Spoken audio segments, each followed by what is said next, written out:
Welcome to Alternative Investments Chat, where we demystify the world of alternative investments and financing for entrepreneurs and investors alike. With these discussions, we hope you're more empowered to unlock opportunities in your business or portfolio. I'm Erin. And I'm Erica. Let's get started. Welcome back to another episode of Alternative Investments Chat.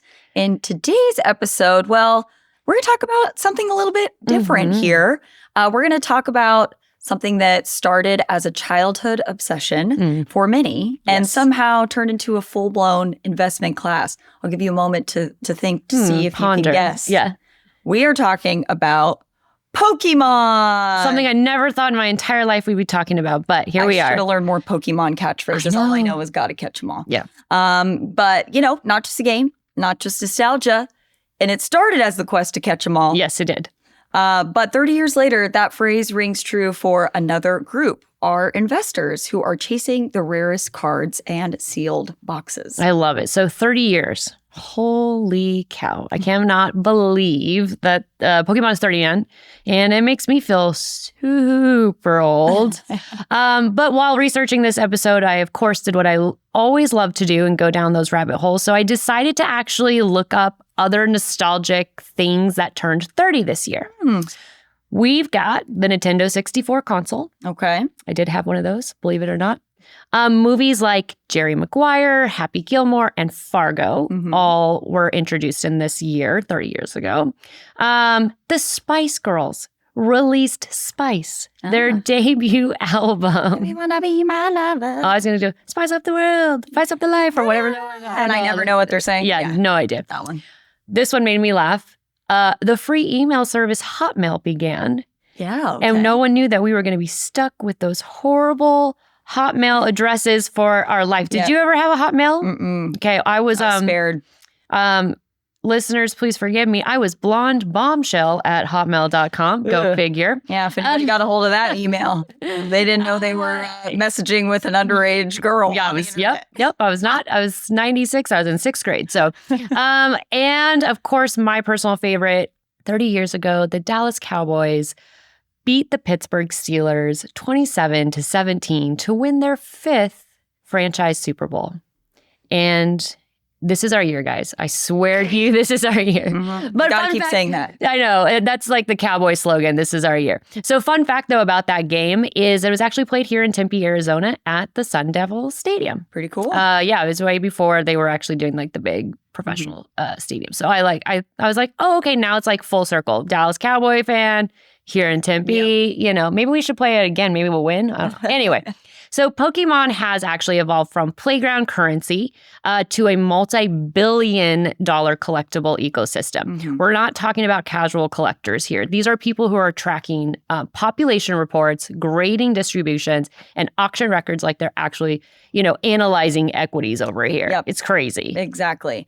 And like other collectibles such as art, watches, wine, these cards can serve as a small, passionate, high-risk sleeve inside of a diversified portfolio. To really understand this market, we have to divide it into its key segments. So there are 4 main Pokemon card market segments that revolve around vintage, modern, sealed, and graded cards. Got it. These markets are driven by a mix of collectors and investors, with price trends often fluctuating due to speculation, nostalgia, and scarcity. Yeah, let's break down those markets really fast. So we've got that vintage market.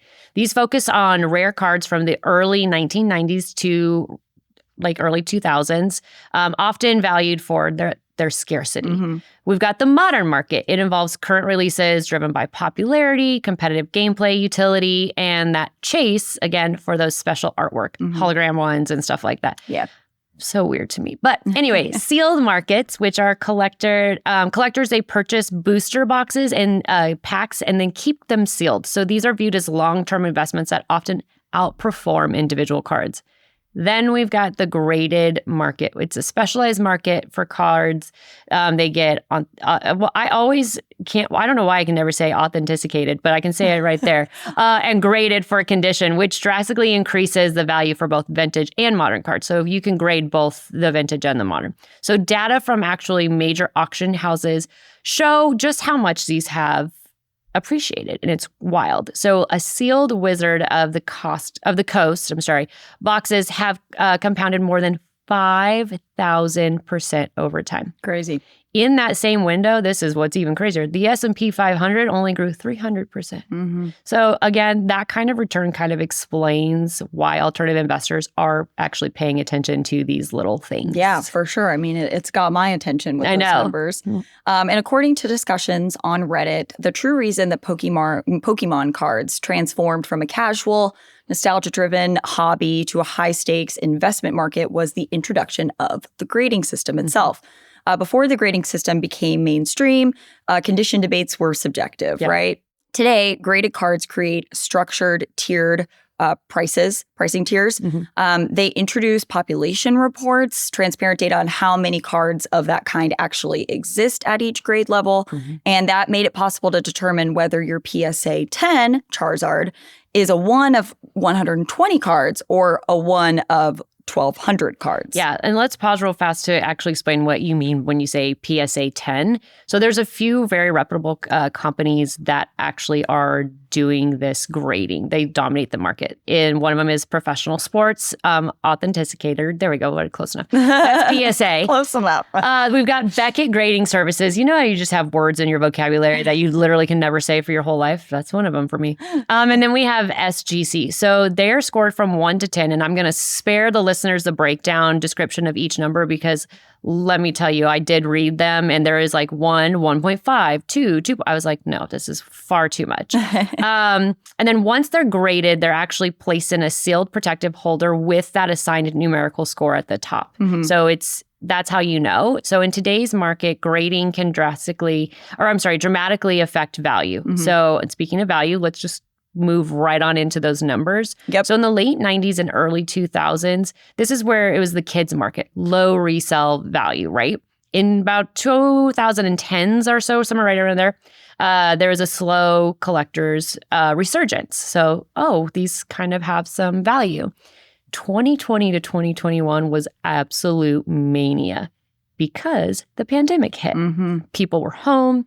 Nostalgia hit like a truck, just run you over. You're seeing all the fun stuff that you used to think about, or you found a box. You know, a lot of people clean their house. They found a box of these Pokemon cards. And Pokemon Go started to turn back up interest. Exactly. And next thing you know, those stimulus checks were being used to make, those childhood dreams come true. So they're over there buying necessary cars. expense. What's that? Necessary expense. Well, for some, it could have been, Exactly. Not up my alley, but it's fine.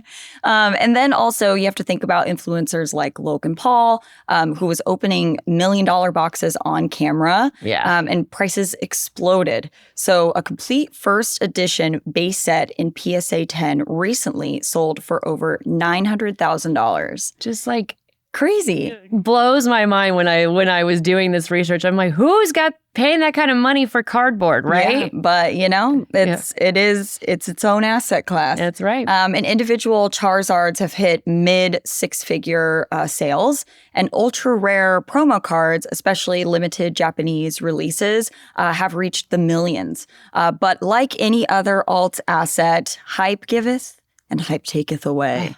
Just poetry right there, my friend. So the post 2021, however, those prices have since cooled, not collapsed, but kind of normalized, which is exactly what you would expect with an emerging asset class these days. So where does Pokemon sit in the alternative investment universe? Well, I would probably say right along fine art, rare wine, watches, sports memorabilia. Yeah. So these asset classes all have these same key characteristics. So they're illiquid. That is actually improving in some of these. Non-cash flowing. You bought it and it chills. You're not getting any, passive income on that. They're emotionally driven and on pricing as well. Again, we'll talk about that here in just a minute, but like when people want them, they want them, and all of a sudden prices spike, right? And there's fragmented markets for this. This asset class. Exactly. But here is the twist. It's also highly financialized. It's digitally tracked.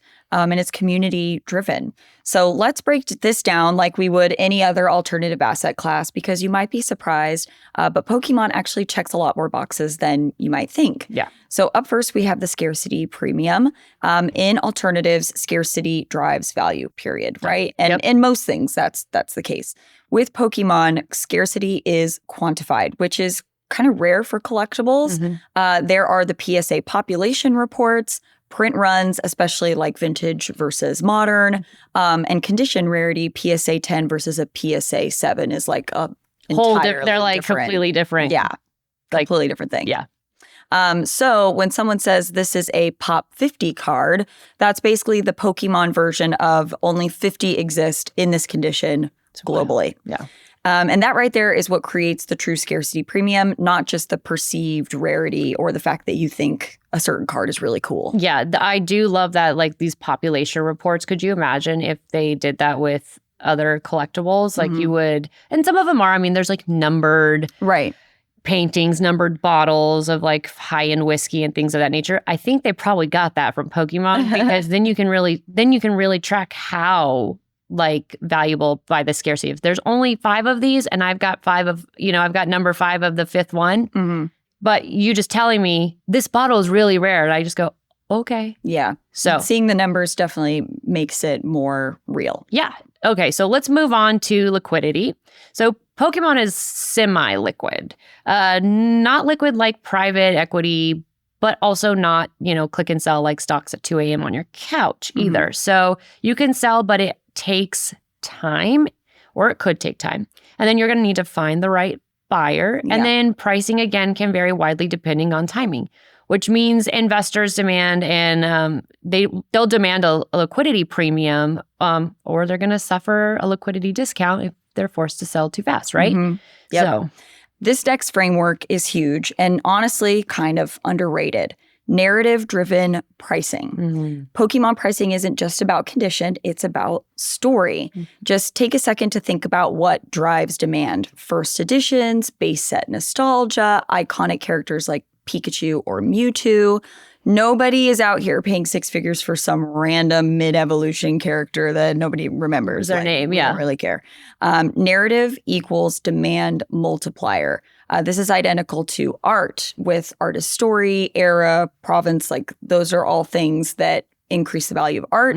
Wine, where what the vineyard is, what the vintage year is, watches, brand heritage, limited runs. So you can see some of those similarities. You're not just buying cardboard, right? You're buying cultural significance. Here's where things get a little messy and interesting, if you ask me.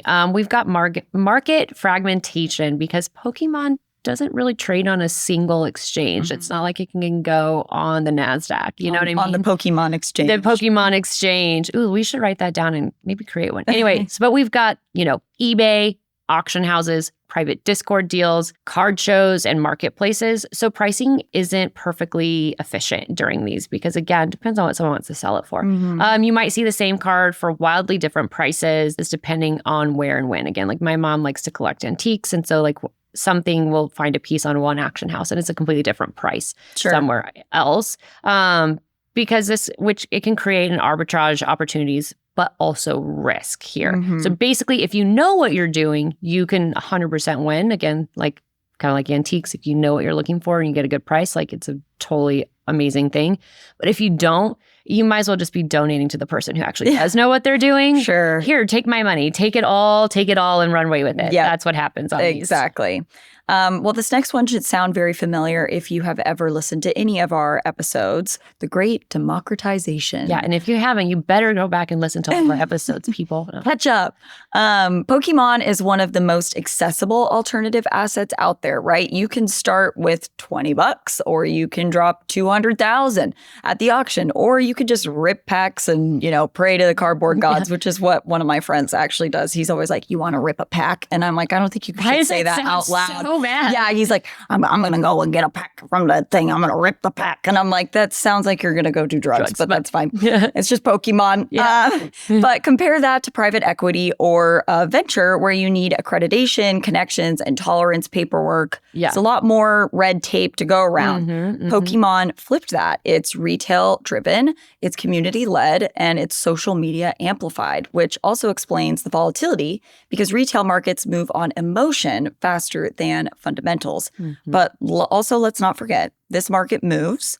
Pokemon prices are highly influenced by media attention, influencer activity, broader economic conditions, nostalgia cycles. Yeah. The list goes on. So unlike traditional assets with earning or cash flow, this is a sentiment-driven market. So basically all I'm hearing here is timing probably matters way more than most people actually want to admit. And last thing I want to touch on in this framework is that exit strategy. We always want to make sure that when you're dealing with alternative assets or investments that you have an exit strategy because no one talks about this enough, especially in this collectibles space. When getting ready to sell, you need to take a few things into consideration. Sell during peak attention cycles when everyone wants one, right? Watch comps are basically the recent sales data. Understand buyer psychology. Yeah. And then you got to make sure you choose that right marketplace for it. We can sit here and pretend it's all Pikachu and profits over here, my little buddy. And talking about those exit strategies actually leads us to one of the hardest questions of all is when do you actually sell? Yeah. When you get rid of that card? Yeah, it's a great question. And it's hard to answer because if you're a fan, this isn't just an asset. This is a core memory. This is a passion. It can also feel like you're selling off part of your childhood, potentially, something that's really important to you. Before you sell anything, you have to ask yourself one question. Is this a collectible or an investment? If you love it, it brings you joy, you would regret selling it, gives you a lot of anxiety to part with it. Yeah. It's probably leaning on the collectible side. Now, if you've been tracking its value, comparing comp sales, and telling yourself that this price makes sense, then it's an investment, right? You don't catch a lot of people thinking about their stocks and thinking, if I sell this stock, how will I go on? Yes. Yeah. So, if you're thinking about it more as an investment, then that'll help streamline your thought process. Yeah. Confusing the two is how people either sell too soon or hold on forever and then try to sell it when prices are low. Yeah, well, isn't that like the classic rule, investing rule? Don't make emotional decisions in emotional markets. Yeah.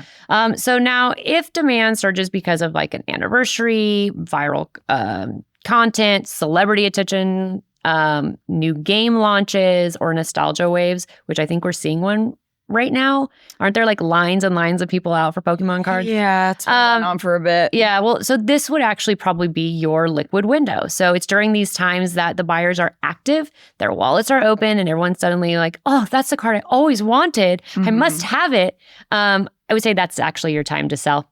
And I'd also say this brings us to the end of this lovely episode. So I'm going to hold on to all my little cards. I haven't, but maybe I'll go buy some with this new resurgence.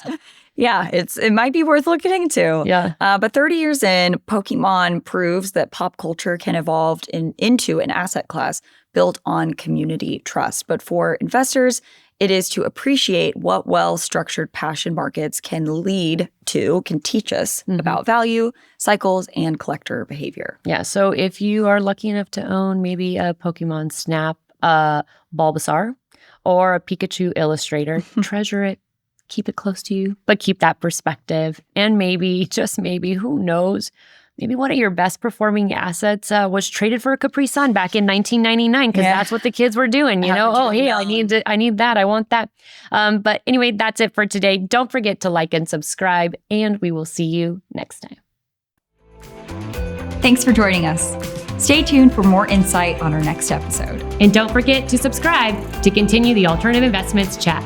See you next time. The content provided in this podcast is for informational purposes only and should not be construed as professional, financial, or investment advice. This podcast should not be construed as an offer to sell or a solicitation of any offer to buy any securities. We strongly recommend that you seek advice from a qualified professional before making any financial decisions. The views and opinions expressed in this podcast are those of the hosts and guests and do not necessarily reflect the official policy or position of Invesio, a Y-Refi company.